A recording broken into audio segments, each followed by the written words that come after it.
gimana sih caranya biar anak-anak itu nyaman dengan kita. Assalamualaikum warahmatullahi wabarakatuh. Kembali lagi bersama saya Sebaru Zaman. Kali ini saya tidak sendiri, bersama dengan rekan guru saya. Ini dia Ustaz Sobari. Hey. Assalamualaikum Ustaz. Waalaikumsalam warahmatullahi Gimana kabar sehat hari ini? Alhamdulillah sehat selalu. Ya, Ustaz Sobari ini memang dia spesialis mengajar di kelas dasar, kelas 1. Dan kita akan ulik kenapa sih, apa yang menjadi tantangan beliau mengajar di kelas 1 ya. Dan Ustaz, kalau kita ketahui nih Ustaz, banyak di luar sekolah sana itu Ustaz, kan anak-anak yang ngajar kelas 1 itu kan anak-anak ibu-ibu ya, ibu-ibu atau perempuan lah ya, karena memang anak kelas 1 itu setara dengan anak-anak TK gitu ya. Gimana perasaan Ustaz? Tantangannya bagaimana Ustaz? Tantangannya Masya Allah luar biasa, banyak tentunya ya, karena kan itu transisi antara TK ke SD gitu ya. Ada yang masih butuh bantuannya banyak, kayak misalkan hal yang kecil aja, membuka tutup botol, buka makanan, itu kan banyak gitu. Kalau kita sebagai laki-laki itu kan rata-rata pengennya silahkan sendiri aja, mandiri aja gitu ya, kadang nggak sabaran gitu. Makanya itu tantangan tersendiri buat saya sendiri sebagai wali kelas 1 ini, bahwa ternyata anak-anak itu dari kecil itu tingkat SD itu dia itu butuh yang namanya bimbingan khusus. Nggak harus sama perempuan gitu. Laki-laki juga harus gitu. Seperti hal yang kecil itu dia itu butuh kasih sayang. Terutama laki-laki ya. Saya itu di kelas 1 itu semuanya laki-laki. Qadarullah, nggak ada perempuannya. Ternyata dia itu butuh kasih sayang, butuh didengarkan. Nah, kita sebagai bapak-bapak dalam artian ya ayahnya di rumah gitu ya, jangan terlalu mengandalkan ibunya gitu, harus mau mendengarkan ketika anaknya bercerita. Harus memberikan tanggapan yang positif.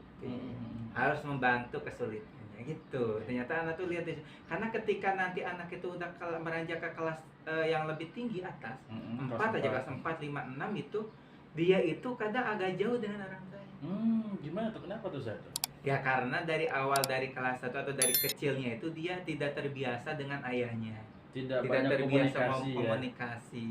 Ayahnya tidak banyak membantu permasalahannya gitu. Gini Ustaz, kalau di kelas sendiri kita mungkin ada metode khusus yang lebih dibutuhkan mungkin untuk anak-anak kelas usia dasar kelas 1 itu, apalagi kan Ustaz tadi bilang ngajar di kelas yang khusus laki-laki gitu Ustaz. Itu kan nggak mudah, sulit banget gitu Ustaz. Betul. Gimana Ustaz? Ada metode khusus nggak Ustaz? Barangkali para penonton gitu ya pengen tahu dan mungkin terjun di yang ngajar di kelas dasar. Metode yang paling tepat Ustaz untuk mengajar di kelas 1 seperti apa Ustaz? Kalau Anda bilang yang paling tepat sih tidak ya, karena semua metode itu pasti ada kekurangan kelebihannya gitu ya. Cuman dalam dunia pendidikan ada yang namanya asesmen awal. Makanya ketika kita baru bertemu dengan siswa baru, terutama kelas 1, kita harus buat asesmen awalnya. Kita lihat baik asesmen dari segi perilaku karakternya, asesmen dari segi kemampuannya dalam artian akademiknya. Betul.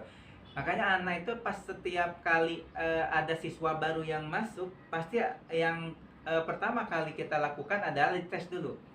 Karakternya itu seperti apa sih baik. Biar kita gampang gitu, betul. Terus kemampuan dalam akademiknya seperti apa, udah bisa baca atau belum gitu. Seperti itu. Karena ketika kita sudah bisa mengelompokkan antara anak A, B, dan C, kita juga akan gampang untuk mengaturnya. Membuat strategi pembelajarannya ke depannya itu lebih gampang. Seperti itu kan. Ini kan kalau nggak salah juga dulu sempat ngajar di SMP ya, saya di SMP. Pernah ya SMP. Itu kan dari SMP langsung ke SD, bahkan langsung megang kelas 1 gitu. Apa tantangan pertama yang paling berat gitu, Sa? Tentunya dari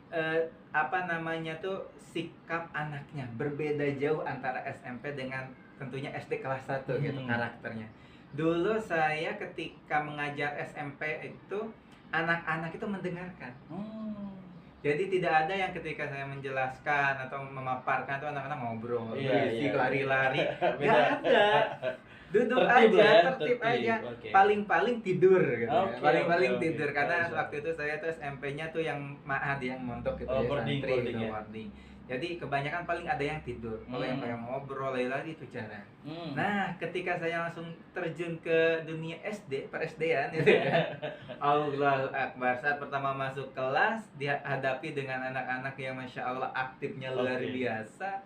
Ketika saya mengajar, ada yang lari sana ketika Iya. saya menjelaskan, ada yang tiba-tiba datang ke depan nanyain, ada yang tiba-tiba datang ke depan cerita, padahal ceritanya itu tidak sesuai dengan apa materi yang sedang diajarkan gitu. Misalkan saya sedang belajar matematika, Cerita tiba-tiba kehidupan kadang. ada yang datang ke depan, Ustadz, kemarin saya jalan-jalan ke sana ah, kita kan sedang belajar matematika, kok dia datang-datang tiba-tiba cerita gitu ya. Iya. Itu kan salah satu yang tantangan juga kalau kita sebagai laki-laki tidak sabaran gitu ya. Udah pasti itu. Berarti memang Ustaz untuk ngejar kelas dasar itu yang modal utama tuh harus sabar saja. Harus sabar, modal utama harus sabar. Makanya kan rata-rata kalau di sekolah negeri atau sekolah yang lain itu guru kelas 1 itu kebanyakan perempuan. Betul. Karena kan perempuan itu identik dengan penyayang, Penyayang, sabar, sabar, pengayom. betul. Padahal nggak juga ya. Nggak lebih juga. bisa ya. Oke, Ustaz. Pertanyaan terakhir nih, Ustaz. Sebenarnya ini sangat dibutuhkan. Kira-kira kalau seandainya ada orang yang tadinya ngajar di SMP, SMA dan terjun ke SD gitu saja, butuh berapa lama beradaptasi, Ustaz? Kalau dilihat dari berapa lama adaptasi itu kan tiap orang tuh punya kategorinya masing-masing. Oke. Saya lihat dari diri saya sendiri gitu, Hmm. adaptasi dari SMP ke SD itu. Saya itu butuh kurang lebih hampir setengah tahun. Hampir setengah tahun ya? Hampir setengah tahun untuk Tapi adaptasi. termasuk cepat juga sih saya itu, Ustaz. Daripada 10 tahun. Nah, iya betul. Karena pas awal terjun itu Allah Akbar, emosi itu masih gampang. Oke. Masih gampang kayak kok anak-anak tuh nggak bisa ngehargain saya sebagai guru sih gitu ya. Sedang lagi ngajar kok ada aja yang ngobrol, ada aja yang kesini-sini gitu. Padahal memang karakternya seperti Padahal emang karakter anak SD itu seperti itu, kita nggak bisa menyalahkan mereka, kita nggak bisa menyamakan anak SD dengan anak SMP, SMA atau anak kuliahan gitu ya yang duduk rapi mendengarkan. Ya makanya di situ yang kita ubah itu bukan anaknya, tapi kitanya. Oke. Makanya kitanya harus beradaptasi, harus punya strategi tersendiri gimana sih caranya biar anak-anak itu nyaman dengan kita. Oke, Seth. Pertanyaan terakhir, Seth. Pertanyaan terakhir. Mungkin kasih tips, trik dan motivasi buat para guru-guru di luar sana, ya. Sebagai guru terutama yang ngajar di kelas dasar.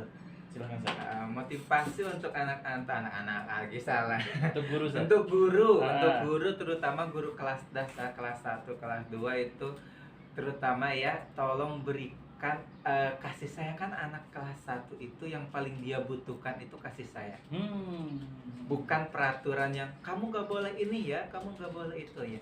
Dan yang kedua adalah sabar. Karena ketika kita sabar, anak-anak juga akan, oh ternyata saya tuh punya guru yang sabar ya, punya guru yang enak gitu. Ketika saya mau ngobrol, mau cerita ke guru ini tuh didengarkan. Jadi kita harus sabar, dengarkan aja nggak apa-apa. Itu salah satu nilai plus buat kita dan juga insya Allah sebagai amal kita buat nanti di akhirat. Insya Allah. Masya Allah, luar biasa ya, keren banget lah. Itu motivasi buat para guru dimanapun guru-guru berada ya. Mudah-mudahan bisa bermanfaat. Dan jikalau video ini bermanfaat, silahkan share dan jangan lupa di like, di subscribe, diinformasikan kepada seluruh guru di Nusantara kita. Terima kasih kami ucapkan. Insya Allah next kita akan ngobrol dengan guru-guru yang lainnya. Kita akan cari informasi ilmu yang lainnya. Terima kasih, sampai bertemu di video selanjutnya. Assalamualaikum warahmatullahi wabarakatuh.